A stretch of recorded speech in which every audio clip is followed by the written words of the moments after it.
Hello दोस्तों, स्वागत है आपका इलेक्ट्रॉनिक्स फॉर यूपी। दोस्तों, इस वीडियो में मैं हर्विस स्टेबिलिटी क्राइटेरिया को डिटेल में एक्सप्लेन करूंगा, जिसमें हर्विस डिटर्मिनेंट जो है वो कैसे बनाते हैं और stability on the basis of Hurwitz कैसे हम कैलकुलेट करते हैं ये बताऊंगा। ठीक है, तो आइए शुरुआत करते हैं वीडियो की। यहाँ पर देखिए, अगर हमारे पास कोई कैरेक्टरिस्टिक इक्वेशन है, यहाँ पर हमने उसको क्यू ऑफ एस कहा है। क्लोज लूप सिस्टम का जो ट्रांसफर फंक्शन रहता है उसका डिनोमिनेटर अगर हम उसको इक्वेट करते हैं जीरो के साथ तो उसको हम कहते हैं कैरेक्टरिस्टिक इक्वेशन। अगर हमारे पास कुछ इस तरह से कैरेक्टरिस्टिक इक्वेशन है, that is a zero into s raise to power n plus a one s raise to power n minus one plus a two s raise to power n minus two plus a three s raise to power n minus three and so on up to a n. तो last coefficient यहाँ पर ये वाला s का जो power रहेगा ये zero के साथ रहेगा, यानी कांस्टेंट रहेगा। ठीक है, एस टू पावर जीरो यानी वन, तो ये ओवरऑल कांस्टेंट रहेगा। इस तरह से ये डिक्रीमेंट होते जाएगा। यहाँ पर देखिए, highest power of the s है n। ठीक है, और ये धीरे धीरे कम होते जाएगा। इस तरह से हमने कैरेक्टरिस्टिक इक्वेशन यहाँ पर बनाया है। अब हमें क्या करना है, हर्विस स्टेबिलिटी डिटरमाइन करनी है। तो Hurwitz stability on the basis of ये जो कोएफिशिएंट्स है a zero a one a two a three up to a n, इसके बेसिस पे हम डिटर्मिनेंट बनाएंगे।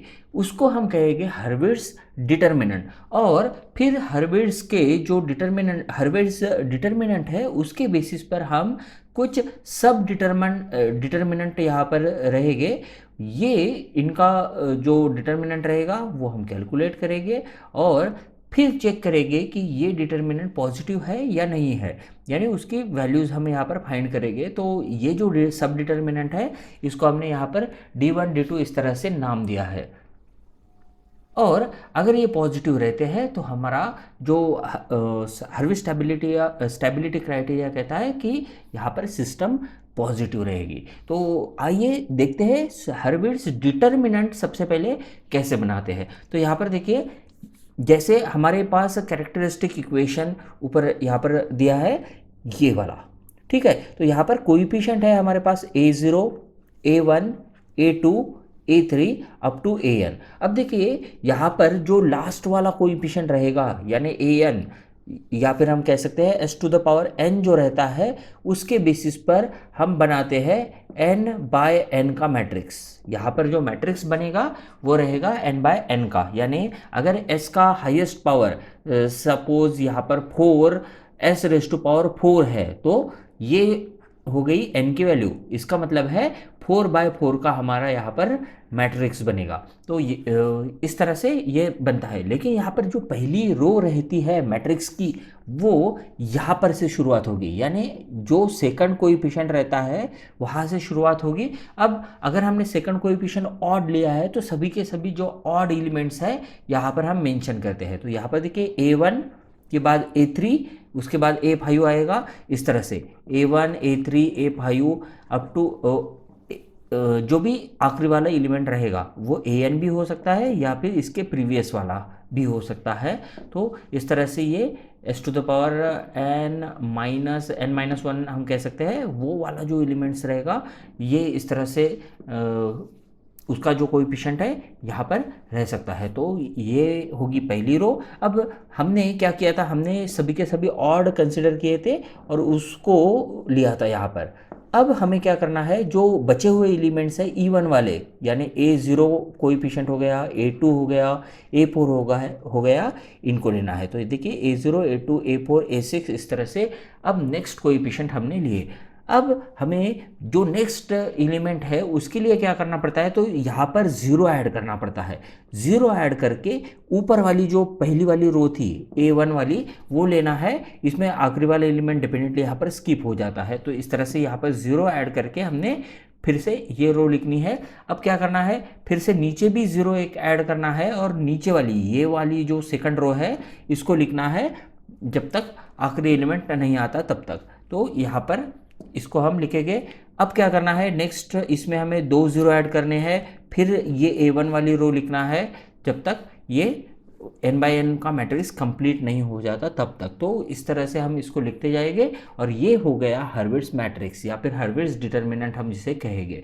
तो हर्विट्स डिटर्मिनेंट कैलकुलेट करने के बाद हमें सब डिटर्मिनेंट की वैल्यू कैलकुलेट करनी पड़ती है। तो इस तरह से हमने हार्वेस्ट डिटर्मिनेंट कैलकुलेट किया है। ये यहाँ पर आपको प्रोसीजर पूरी यहाँ पर ध्यान में रखनी पड़ेगी जब भी हम प्रॉब्लम सॉल्व करेंगे। नेक्स्ट वीडियो में मैं प्रॉब्लम डिटेल में एक्सप्लेन करूँगा। तो इस तरह से हम यहाँ पर हार्वेस्ट डिटर्मिनेंट कैलकुलेट करते हैं।